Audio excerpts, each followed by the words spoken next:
Good evening, ladies and gentlemen. Welcome to tonight's event, tonight's program entitled Justice in the Modern World. Although we're out of lockdown here in New South Wales, one of the good things that came out of this is Zoom, that we can have these events and we can learn and study and hear from some great people whilst still being sitting in the comfort of our homes. When Jewish people get together, it's important to pray together for the welfare of other people. So we're going to begin with a psalm, with a prayer, Psalm 121. We're going to recite it in Hebrew and then in English. Shir Alois Esaina Yalaharim Meyain Yavayezri Ezimim Adenois Eshamayim Varetz Ayiten Lamoit Raglecha Vayon Shemerecha Hinde Lo Yon Velo Yishon Shemer Yisrael Adonai Shemerecha Adonai Tzilcha Yad Yemineka Yom HaShemesh Lo Yakelka Vayerech Badela Adonai Yishmarcha Mikol Lo Yishmar Es Nafshecha Adonai Yishmar Tzeischa Vayecha Me'atov Yadela. Tonight we're going to hear from two extraordinary people. One of them is an Australian rabbi from Western Australia. This past August this year, he became a judge. He became a justice of the Supreme Court of Western Australia. It's Rabbi Justice Marcus Solomon, whilst maintaining his position as senior rabbi of Dianella Shul in Perth. The second judge we're going to hear from is Judge Ruchie Freier. I remember in 2016, it made headlines all over the world. A New York State judge, and known for being the first Chassidic woman not only to become a judge in New York State, but to be appointed the first Chassidic woman to hold an office in the United States. In 2017, the Jerusalem Post listed her as one of the most influential Jews, the top 50 most influential Jews. That was in 2017. In 2016, her story was listed as one of the top 10 political stories of the year in New York. I think it's fair to say that both of these judges, Rabbi Justice Solomon and Judge Ruchie Freier, make us all very proud. So tonight we're in for a very special evening. The format of tonight's evening is as an interview. The interview will be conducted, or was conducted, by Shteri Altas, who met both of them. And without further ado, please welcome tonight's guests, Rabbi Justice Marcus Solomon and Judge Ruchie Freier. Great. So, welcome. My name is Shteri Altas from Sydney, Australia. On behalf of Bondi Mizrahi Synagogue, Chabad Double Bay, Neshei Chabad Women's Organization, and Tzemach Tzedek Community Center, and our esteemed audience from Australia who are joining us tonight, we are most fortunate to have the distinct pleasure of interviewing two fascinating people.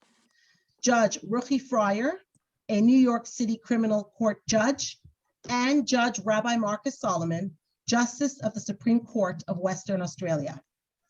In 2016, Judge Freier was elected as a civil court judge for the Kings County 5th Judicial District in New York State, thereby becoming the first Chassidic Jewish woman to be elected as a civil court judge in New York State, and the first Chassidic woman to hold public office in the United States history.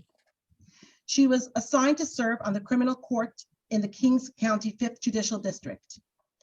Rabbi Judge Solomon is a rabbi, solicitor, and a justice of the Supreme Court of Western Australia. He is the first Orthodox rabbi to serve as a Supreme Court justice in Australia. He teaches Jewish studies to students in Perth and leads a vibrant Orthodox shul in Perth, Western Australia. Both judges have been blessed, Baruch Hashem, to raise a large family and have grandchildren.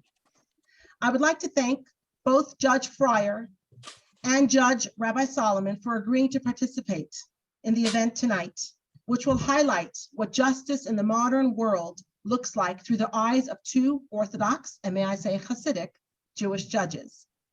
I will shortly ask both judges to provide the audience with a little background about your distinguished careers and then ask you both some questions. Furthermore, I'll give you both the opportunity to ask each other a question or two about your respective positions, which is fascinating, being you are both doing such amazing work, being a light unto the nations on two opposite sides of the world. Perth is literally the furthest place from New York City on the globe. Let's start with Judge Freier. Judge Freier, you have been an example to so many with your work as an accomplished judge in New York, a dedicated mother of a large family, and a community activist who founded an all-female Orthodox volunteer EMT ambulance service, similar to the Hatzalah we have in Australia. How do you balance all these responsibilities while giving them your all? That's a great question. Thank you for asking. So I think the answer is we just take it one day at a time. You know, my mother always taught us that time is like money. It's not how much you have, it's how you spend it. And you have to prioritize. At certain points in my life, when my children were very young, there were certain things that I just didn't do. Or when I was in law school and I was studying, there was no time for partying. So I have to always ask myself what is important, what's priority, and then just juggle it. And I'm sure you do the same thing in your life every single day. We have to prioritize. Absolutely. So I just daven to Hashem that I make the right choices. And that's all there is to it, really. Sure. And can you please give the audience a brief history of your background in law and specifically how you came to reach this milestone of becoming a New York City criminal court judge? Okay. Well, that's a loaded question. That to answer that question alone would really take at least a half hour. But I'll try to just give it to you basically in a nutshell. Basically, and by the way, now I am assigned to civil court in Queens County. So I was elected for civil court in Brooklyn. I sat for the first 2 years in criminal court, then I went back to civil court. So basically our positions are assigned to us by the Office of Court Administration. But when I was a schoolgirl, I went to high school. I knew what was expected of me as a Chassidic girl, and I had no aspirations of going beyond my high school education. And at that time, Beis Yaakov offered a course to be a legal secretary. I graduated in 1982, and I had taken the course of legal stenography. I got jobs as legal secretary, and I loved it. By the time I turned 30, I felt that I had to do more. And that's when I decided to go to college. At that point already, Touro College opened up in New York, which made it possible for the Hasidic girls to go to college. And then college took me 6 years. I did it very slowly. I started with 3 kids. I graduated with 6. And then I went to law school. During the years that I was growing up, my mother's sister married a young man who became a lawyer, and then he clerked for a judge, and then he became a judge. My uncle Dovi Alav Hashalom was my mentor, and I always admired him, and he helped me along my path. And I always said to him, Dovi, I'd love to be a judge like you one day. When he retired, he told me if I still want to be a judge, I would have to run for his original seat. And that's basically in a nutshell how I became a judge in New York. Wow, that is fascinating. And it's amazing what Touro College has brought to the Hasidic community. I know my mother and sisters they all became special ed teachers, and it's an incredible experience. They can work in Yiddish speaking schools, and they can use their Yiddish and their education together. Fascinating. Judge Rabbi Solomon, together with your prominent position as a justice in the Supreme Court of Australia in 2021, you have shown that you've given back not only to your own community, but to the wider Australian community as an ambassador of Jewish Orthodoxy. What has been your biggest challenge in the two spheres of being an Orthodox Jewish rabbi, along with your legal profession, and then becoming a Supreme Court judge? Like Judge Freier, how do you straddle both sides of your persona? Well, that's an excellent question. In contrast to Judge Freier, I have an enormous advantage because I have a wife. She doesn't. So I'm in awe of Judge Freier's capacity to have done all of those things when I have the distinct advantage of having a wife who really invested all her energy, emotional and physical, into our children, who, thank God, today are thriving. So I had that advantage, and I therefore had the luxury of being able to devote most of my time to the passions that I aimed to satisfy, and they were the Jewish community work and my law career. My legal career followed a fairly orthodox path: a law firm, the independent bar, appointment of senior counsel, for those who are familiar with the more British tradition of legal practice, and then appointment to the Supreme Court earlier this year. So I mean, answering that question is a little embarrassing for me after hearing Judge Freier. I don't think I had it anywhere nearly as difficult as Judge Freier, and I'm, as I say, quite in awe of her capacity to have achieved what she did. Yes, and more so, I think, as an Orthodox rabbi, do you feel that, you know, that's given you a bit of an edge in your capacity as a judge? Well, I think so. As I think we've discussed on previous occasions, training as a rabbi enables you to be able to distill law and fact in the application dispassionately of law to the facts. But coming from a more pastoral perspective as a community rabbi, I also have tried to have an empathy that perhaps more dispassionate lawyers and judges haven't developed to the same degree, although no doubt many have in their own way. And also from a broader perspective, from a general societal perspective, I think it adds a level of diversity and balance to a court which historically has not been particularly diverse in the Western world. Of course. And on the back of that question, Judge Freier, as a judge, I know you mentioned your uncle was a great mentor to you. As an Orthodox Chassidic woman, are there any mentors as a judge today that are inspiring you, or in the community that you look up to as your kind of, you know, mentor to give you direction? So I think I'll tweak your question a little bit, if I may. People often ask me if I have a role model. And they'll often ask me, is it like Golda Meir or Ruth Bader Ginsburg? And I'll say none of the above. Sarah Schneer is my role model. She was a Hasidic woman who lived between World War I and World War II. And she saw the need for Jewish women to have Jewish education. And I read her story and I was amazed, because when I went to Beis Yaakov, we learned about Sarah Schneer, but we didn't learn really about the accomplishments that she had with all the adversity that she had. And hearing and reading about her story is what gave me the chizuk that I needed really to continue, and my passions and my dreams. What I had to really reconcile for myself was that I could have the best of both worlds. It wasn't the all or nothing. It wasn't like be a good from Hasidic woman and raise a large family, or go out into the outside world. There was a way to balance both. And that's really what I really wanted to do. And no, I didn't see anybody else who I could say, I want to emulate that person. So I had to go a little bit back in history. Wow, that's very, very special. Yes, and I imagine that also gave you the ambition as a mother of a large family as well, to be able to make a difference in the wider world. I'm wondering, Judge Rabbi Solomon, you recently said to the HAN, being a rabbi assists me to perhaps appreciate the human story and the humanity that lies behind each of the very difficult matters that come before the court for resolution. When sitting in the courtroom, and I guess I'm addressing it to both of you, how do you use the Torah values to influence your direction and your verdicts? I'm curious to know, because you said as a rabbi, you're coming in with, you know, prior knowledge of the Gemara and law and how to distinguish. I'm curious if the Torah values influence your direction at all.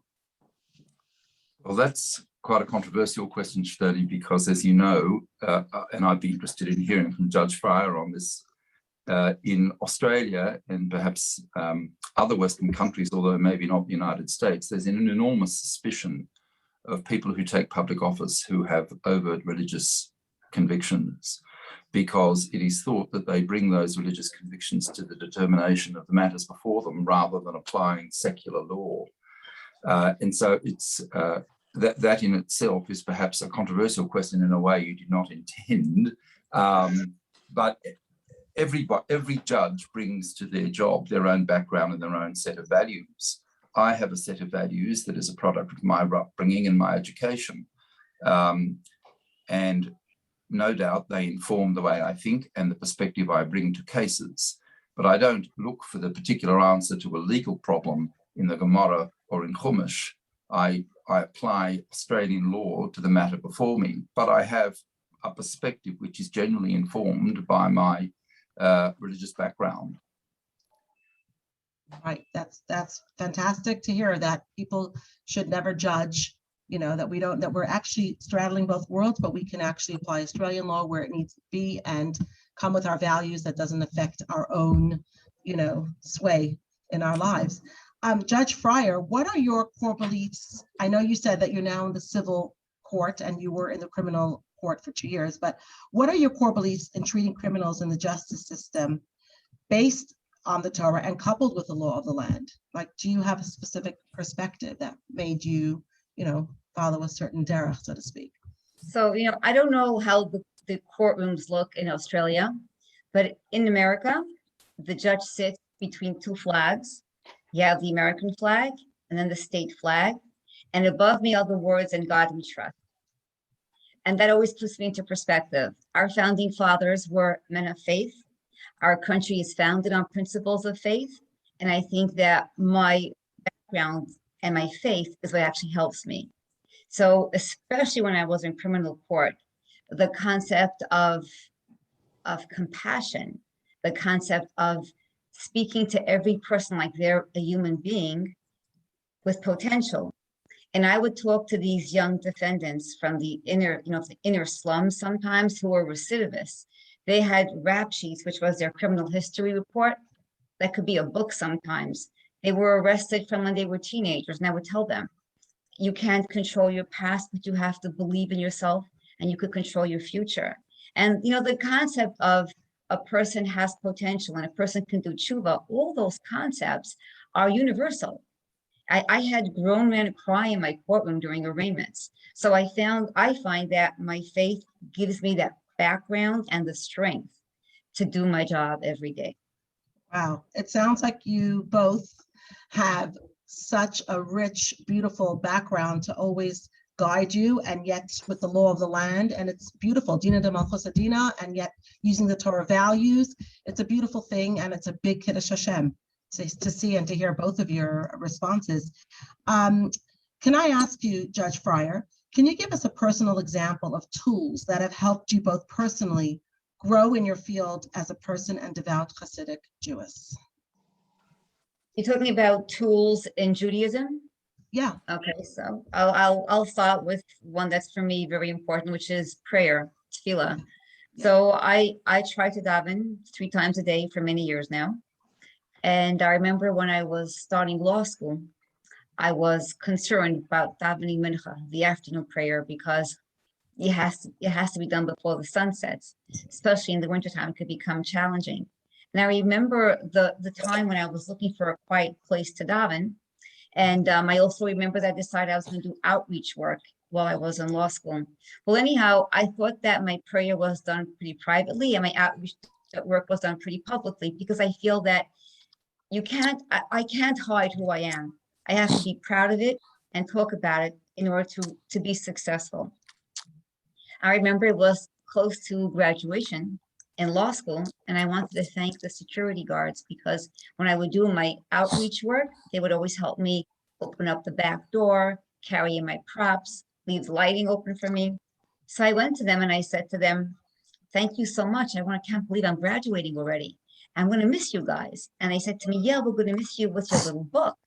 And I'm thinking, my little book? And they say, yes, we used to see you on the security camera every day praying with your little book. So I found a quiet place to daven, not realizing that there was a security camera facing me for 4 years. So that's really the things that helped me the most. Wow, I think that gives our audience a very big perspective. Don't be embarrassed. If you need to daven, you daven.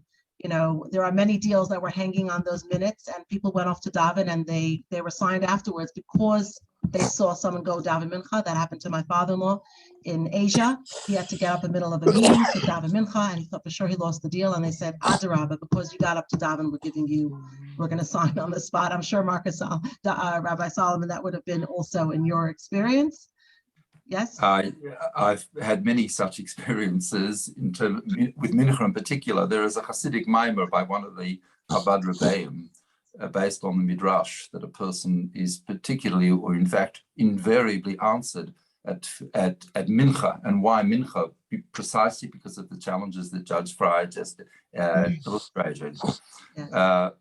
But perhaps the most extreme example of that is that my daughter-in-law recently gave birth to a little baby boy, as you know, in Sydney.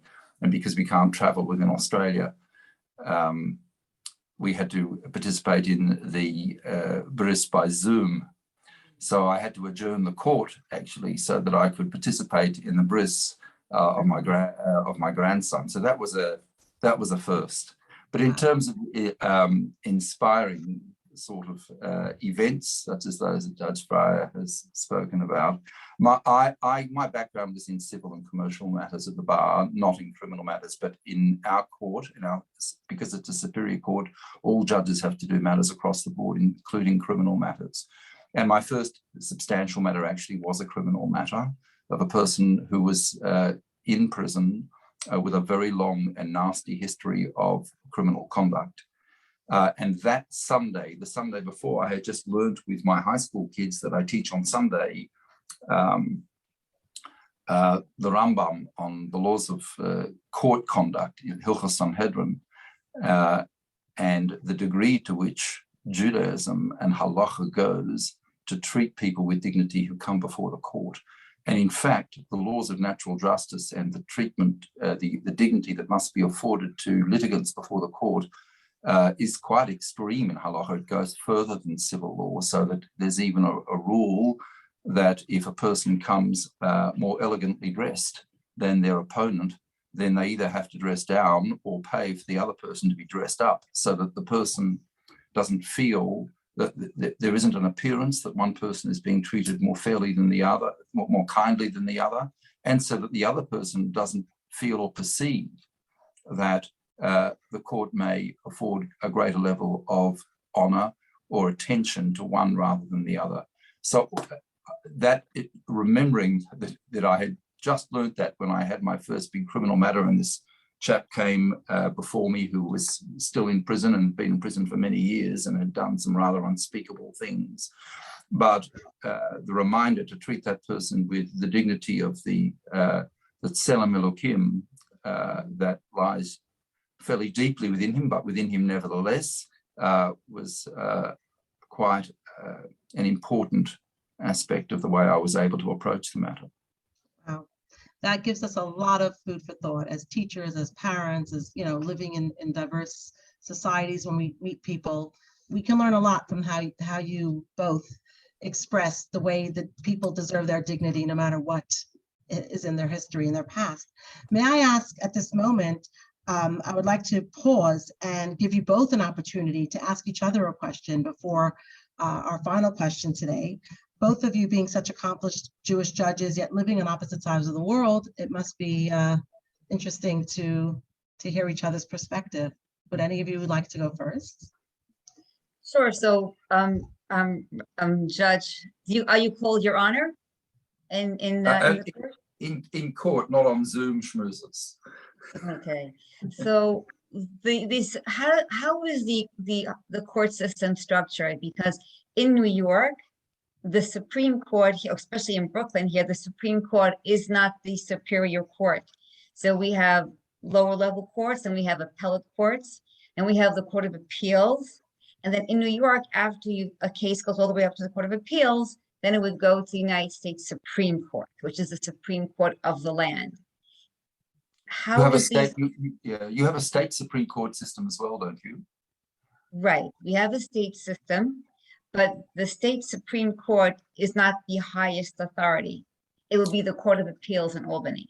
Okay. So it's similar but dissimilar. We have 6 states. Australia has only 6 states, and each state has its own tiered system of courts, three tiers. So a lower court, a district or county court, and then a Supreme Court.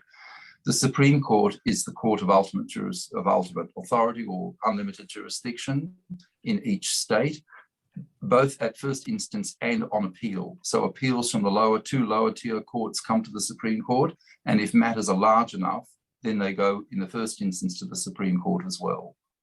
So, and then there's an appeal available from every state Supreme Court to the High Court in Canberra, which is a single appellate court, which is the ultimate authority over and above all the state Supreme Courts. So that would be the equivalent of the United States Supreme Court. And I guess the court of which I'm a member would be the equivalent of your New York Supreme Court, together with the appellate Superior Court. Mm-hmm. Okay. And I just wanted to add a comment about, so because the frum girls growing up in Beis Yaakov, we don't necessarily learn the Gemara. So sometimes I feel like I have an advantage because I just apply secular law because that's what the law is without anything else running through my mind. But the fact that I am a woman and I raise a large family, I think being a mother is the best experience for being a judge. I was doing an arraignment once, and I had both the prosecutor and defense attorneys were arguing with each other. And one tells the other, stop interrupting me. She can't hear us both at the same time. And I said, counselors, I raised 6 kids. I can hear you both at the same time. I think being a mother of 6 children is not only excellent training, it also is a much harder job than being a judge, I think. Can I ask you, Judge Freier, I made reference to the fact that in Australia, and I think in the British experience as well, there's a deep suspicion of religious people who hold public office. So our Prime Minister at the moment is a man of obvious religious faith. He, I think, is an evangelical Christian, and a lot of the secular press either ridicule or mistrust him for that. And public officials in Australia are quite careful not to articulate aspects of their religious faith in their public pronouncements. The idea that the United States president ends every speech with "God bless America" is very foreign to Australian culture. If our Prime Minister ended his speech with "God bless Australia," there would either be outrage or ridicule. I wondered whether the same culture or norm operates in America in terms of a judge. Are people nervous or suspicious or about people of overt religious faith taking public office such as yours? I don't think so. I think there are many Christian judges and judges of different faith. And by most judges, when they're at their induction and they're sworn in, they have their hand on the Bible. So I think America is different in terms of religion. Obviously, it's a secular court that you have to separate the two. But I don't find that religion comes as any suspicion in public office. I think there are very prominent Christians, Catholics, and Muslim, of all faiths. You find people in public office. Yeah, I mean, we do have many judges who take their oath of office on the Bible, and the head of our court is a person of deep faith. He's a Catholic, but it's a matter of articulating that religious. It's regarded in Australian culture as a very private thing, not something to be discussed or exposed, if you like, in public discourse. So I think that's an important cultural difference. Yeah, and I think that the only time that it really plays itself out for me is, and it's like on a small little tradition in terms of I don't shake hands with men. That's the only time when it comes up when I'll say, please forgive me, I'm Chassidic, and I just don't shake hands with men. Otherwise, it What's never the really reaction? comes. What's the reaction to that, Judge? A lot of respect. And I'll smile, and I'll share sometimes a funny story of what happened. Like when I was in private practice, I was a real estate lawyer for 10 years before I became a judge. And I was doing a real estate closing, and my clients were all Hasidim. And bank attorney knew my husband, who was the mortgage broker, a nice Irish Catholic young man. And he comes into the closing room and he starts shaking everybody's hand. And he comes to me and I said, John, you know I can't do that. And he gives me a big hug, says, oh, I'm so sorry, Rachel, I forgot. So that's usually an icebreaker. It usually puts everything back, in the right place. So in that context, I think everyone was socially distant in the last 18 months. It must have been an easier type of. So I differences, people will respect it. And I encourage person. Yeah. So can I ask you, Rabbi Solomon, both of you being maybe the first Orthodox Jewish judges in the world, do you feel that this is a responsibility that you have to carry, and what message can you give to the audience from your perspective?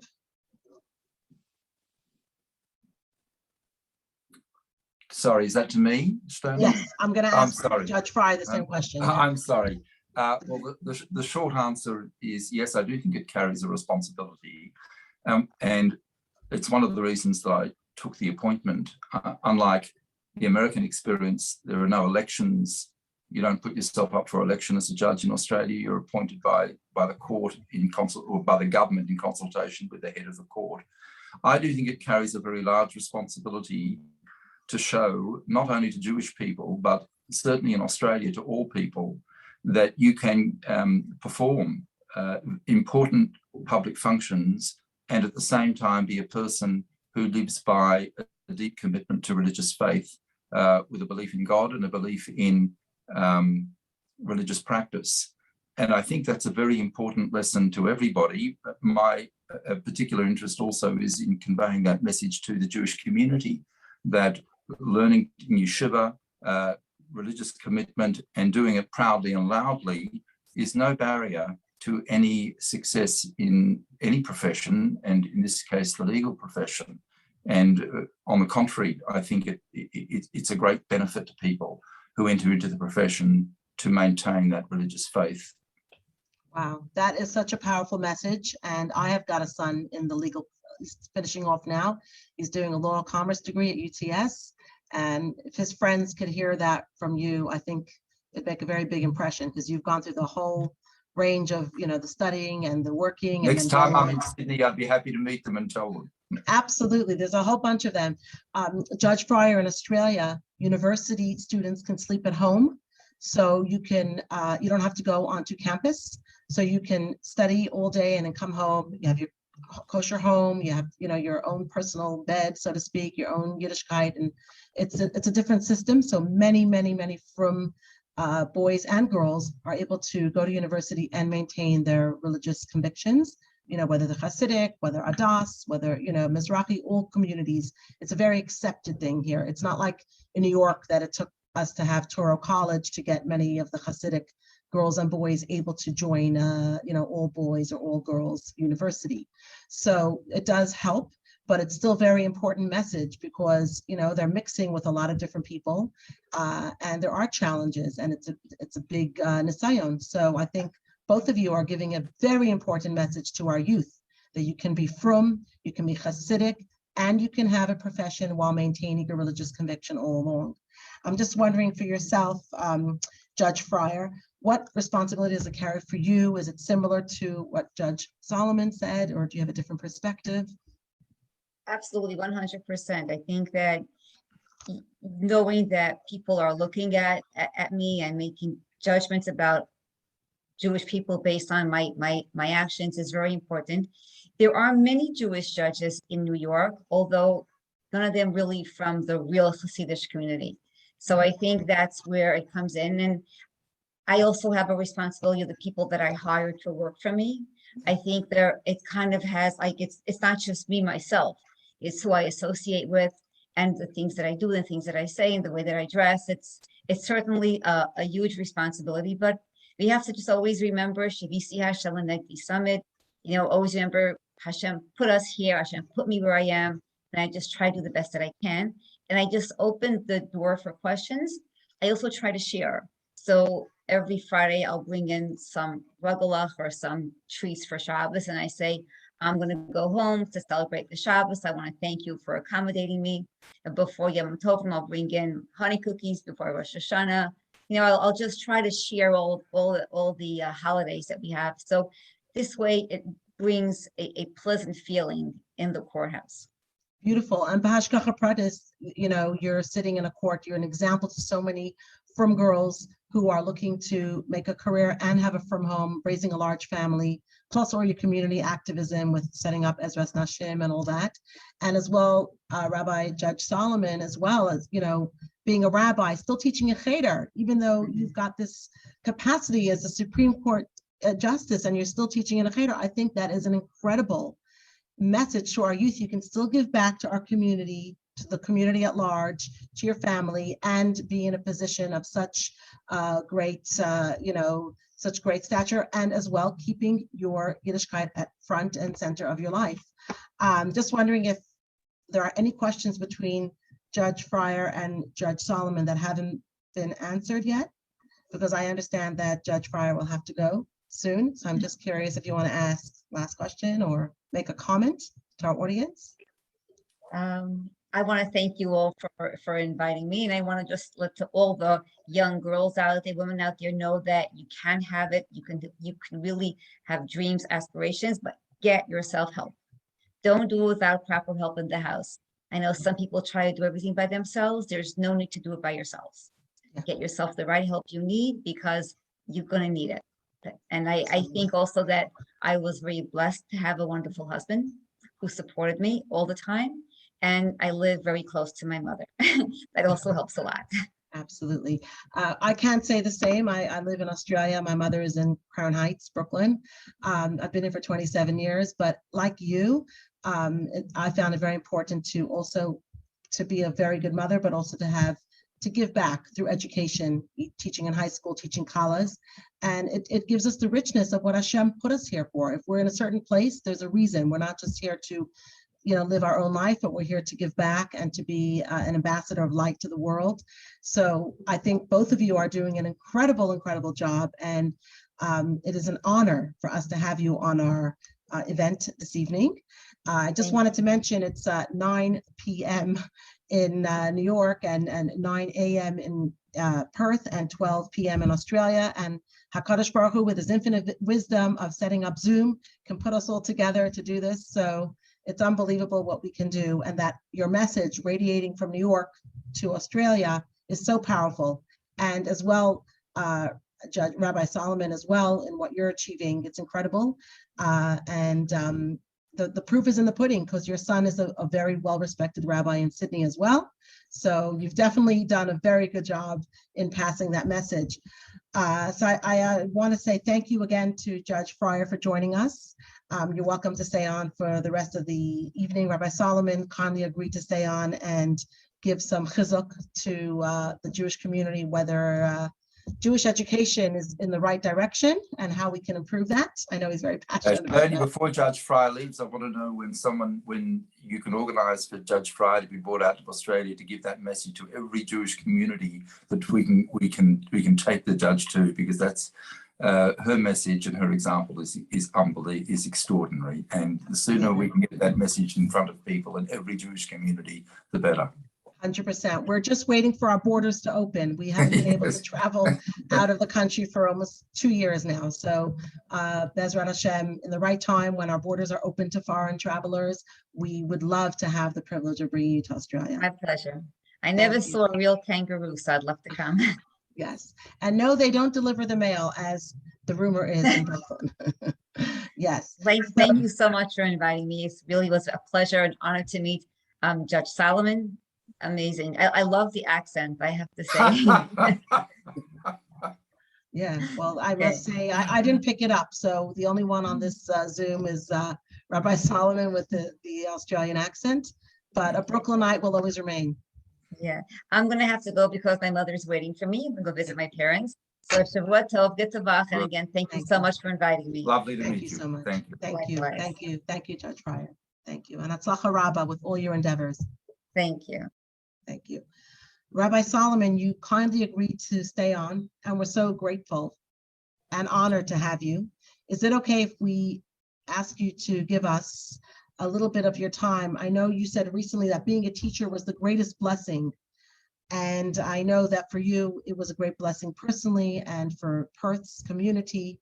I'm wondering how we can encourage more to go in this worthy career with Jewish education at the crossroads now, really.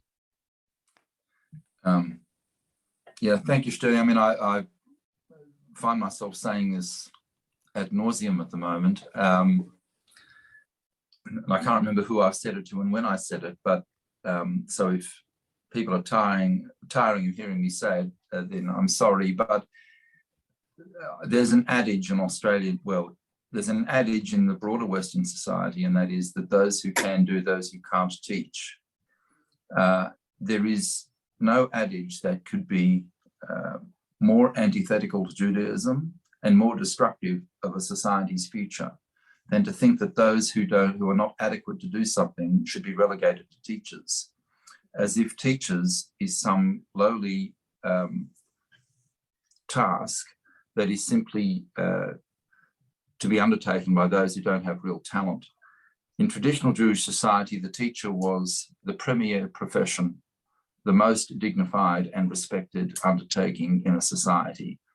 And we have caught the disease of the society in which we live, which relegates the importance of teaching to some secondary and lowly pursuit. And when you pause to think about how important teaching is and conveying, building and fostering the next generation, it doesn't take long to realize that actually teaching is the most important task. And unfortunately, we also live in a society where that is reflected in the pay rates for teachers. Teachers are not well remunerated, relatively speaking. And so a young person who's considering their future is unlikely to choose a profession which is not well regarded and is not well remunerated. The point I've made to others is that that is being recognised in some quarters, at least, in the world and in Australia. There are programs to try and raise the level of the teaching profession, both in its standing in the community and in its substantive content. So there's a program, for example, in a number of countries in Australia. It's called Teaching for Australia, where they take high-ranking university students and encourage them into teaching and try to make a sort of, it's probably regarded as a bit elitist, but it is trying to give it status. And they've been quite successful, not huge numbers, but they've been quite successful in attracting top graduates at universities and encouraging them to teach. And they spend 2 years teaching in the lower socio-demographic government school.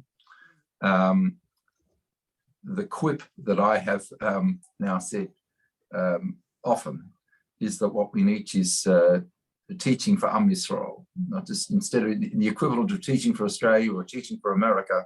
We need teaching for Am Yisrael. We need a concerted effort all over the Jewish world to raise the status and standards of Jewish education and to encourage talented young people to commit to teaching the next generation. That is the greatest challenge and crisis of Jewish education, that we have caught the disease of our surrounding society, relegating the teaching profession to something secondary and lowly. We have to return to our traditional Jewish values of elevating teaching to the highest status that a society can confer upon anybody. Do you think that there's a crisis right now going on in our communities that we're already feeling the after effects? Well, Jewish communities have always felt that they're in crisis since the time of Abraham. That's our natural disposition. That is, we always think we're in crisis. That's part of the Jewish neurosis. So yes, of course we're in crisis. We're always in crisis because we are so obsessed with our commitment and continuity and so neurotic about, and I'm not saying that just flippantly, we are genuinely neurotic and concerned about the future generation and the continuity of our faith and our mission and our heritage, that we always can feel that we're in crisis. And that's in a way a good thing, because that's what keeps us, that anxiety is what maintains the pressure to ensure that things continue. I mean, when you just pause to think about something that we're so used to in Jewish life, that when you explain it outside the Jewish community, it sounds quite hilarious, although we've never thought about it. What's the first thing you say about a baby boy or a baby girl? They're a few days old. The moment we give them, they're 8 days old and we're already worrying about chuppah. We're already worrying about who they're marrying. It sounds like a Jewish joke, and it is funny, but it's deeply serious as well. So the moment a baby is born, we have this anxiety about their chuppah. Why are we anxious about their chuppah? Because we're anxious about Jewish continuity. The moment a baby is born, who are they going to marry? Are they going to be Jewish? Are their children going to be Jewish? Are we going to have the continuity of our heritage and our mission and our faith? And so the short answer is yes, we're in crisis. The secondary answer to your question is we're always in crisis. Yep. I think you've hit the nail on the head. So if you had a step-by-step solution in a perfect world, what would be the first 2 or 3 steps that the community members who are able to support such an initiative would do? Well, in this region, in Australia, I would, if I was sort of in a position to influence, I would encourage a lot of the fantastic philanthropy of the Jewish community into a serious endeavor to create a college of Jewish studies or a path to Jewish studies teaching, which was competitive, which was remunerative, and attracted stars into Jewish education and gave them the opportunity to train at the highest levels, and then paid them well to come back and teach in the community. And I acknowledge that comes with all its own difficulties about disparity in pay. There are always barriers, there are always problems, and the logistics will always be difficult. But the first question is this something we should do? And the answer to that, in my view, is it is something absolutely we should do. A whole host of issues will have to be ironed out about how that operates in practice. But all the millions and millions of dollars that go into buildings and museums, and not that there's anything wrong with them, they're all fantastic and the philanthropy is wonderful and generous. But if that level of philanthropy could be invested into creating a pathway to excellence in Jewish studies teaching and a pathway to proper remuneration in Jewish studies teaching, I think it would change the whole foundation of the Jewish education system and the Jewish community. So it sounds like it's a critical thing that we need to accomplish, and maybe sending girls to seminary for a year or 2 or boys to yeshiva overseas is just the beginning of the seed of becoming a teacher, but there needs to be post. Well, all of that is just a part, in the Orthodox world, it's just part of living a normal Orthodox Jewish life and being able to have the tools to be equipped to raise a Jewish family. Learning for a year or 2 in a tertiary Jewish institution is just the normal way that we educate our children. Yeah. I'm talking about something much more substantial than that, well beyond that. So the idea that you go to seminary for 1 or 2 years and come out with a teaching diploma, that's great, and there are a lot of wonderful and talented people that come out of that. But imagine if we could take those people who are really interested, the really talented ones, and develop them either in Israel or America, or wherever the opportunities may be, into absolute first-class classroom teachers and educators, and with postgraduate qualifications, with deep learning and understanding in whatever Jewish field they wish to. I think it would be, and by the way, not just in formal Jewish education, but also in informal Jewish education, which is increasingly important in Jewish day schools and in the Jewish community environment. And all of that, I think, would have an enormous impact. Yeah, I think you're quite right. And I hope that something positive will come out. You never know who's watching this Zoom and who might want to splash out a couple of $1 million on educating or re-educating some of the teachers. You're 100% right.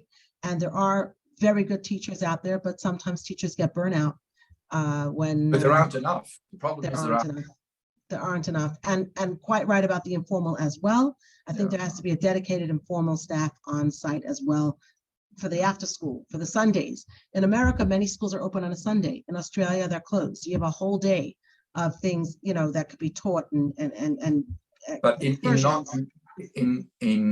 broader, in Jewish community schools, as opposed to the more sort of dedicated Orthodox schools, the schools such as in our community or in Melbourne and Sydney, which are broader community schools, informal Jewish education is a very important part of the formal program. That is, it's not just Sundays or after school.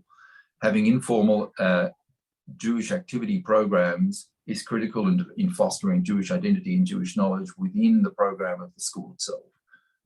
Yeah. And I also think that the teachers have to make it relevant. So a kid can go through K to 12 in a community school, and at home they may not be practicing what they're learning, so it may not feel relevant. But to give the child an opportunity to make it more relevant, if the home and the family and the school are all on of the these same are page. issues we've been discussing for decades, if not centuries. It's part of it. Exactly. Absolutely. So thank you for that. That's very, very, very, powerful. I think your message is right on the money. You've said it exactly how it is. And a lot of people are feeling that way in education.